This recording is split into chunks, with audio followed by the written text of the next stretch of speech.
Ay mga katropa, kumuha tayo ng isa oh. Magandang tanghali mga katropa. Panibagong araw.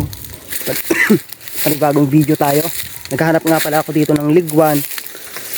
Dito sa masukal na lugar dito eh. Hindi ko inaasahan mga katropa na makakita tayo ng hinog na saging. Taas ng puno. Ito mga katropa yung maraming tawagin pakil dito sa lugar namin o pakol sa ibang lugar. Ito sana mga katropa isa sa pinakamasarap na saging sa lahat. Gawa ng sobrang tamis niyan. Kaya lang ay hindi naman siya pwedeng kainin sapagkat napakarami niyang buto. Nandito na tayo mga katropa sa puno ng pakil. Ayan oh. Ayan oh, napakaraming hinog. Ayan oh. Ay mga katropa, ang dahing hinog. Napapansin nyo, kinain na rin siya ng mga ibon. Kukuhain natin at diba?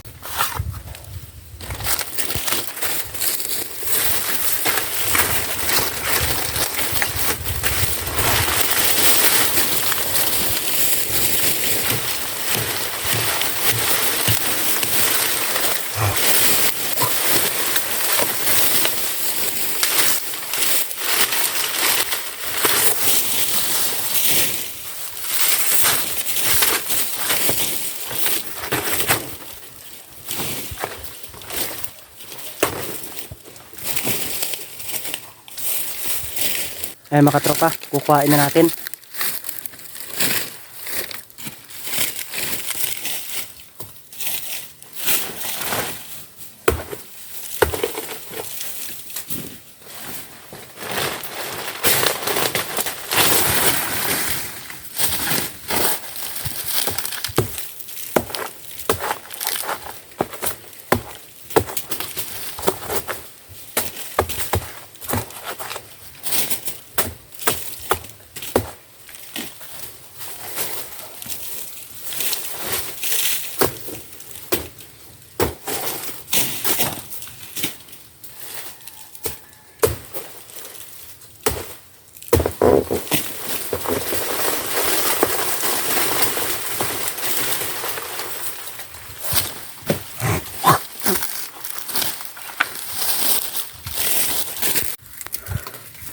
Ayan na mga katropa, nakuha na. Hihilahin lang natin ito ay.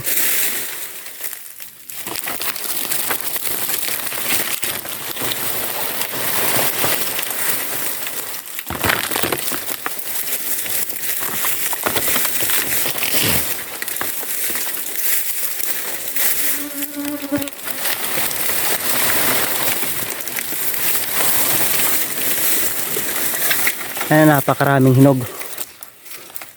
Halos na sira na din yung iba. Sobrang tagal na palang hinog nito.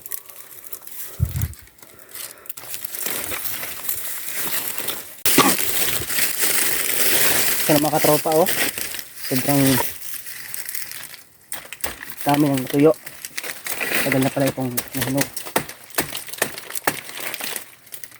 Oh.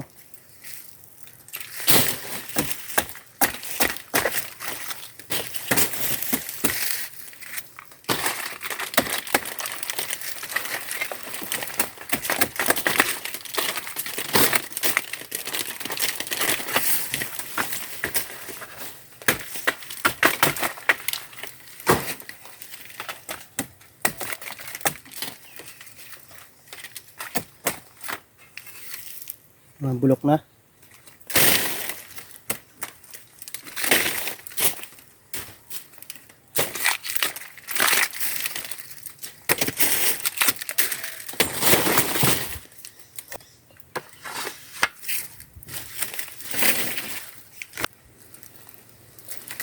Ay mga katropa, kumuha tayo ng isa oh.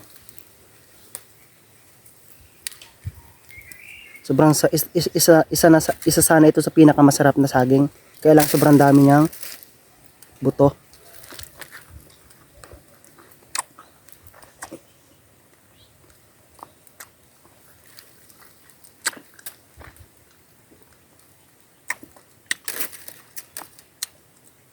Kaya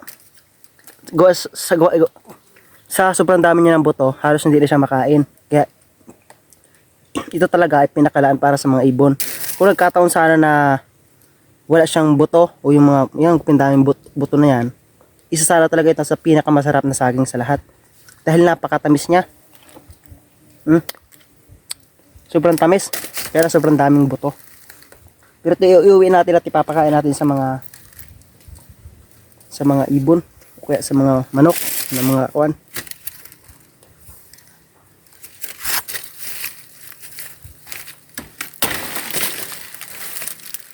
Napakaraming hinog mga katropa.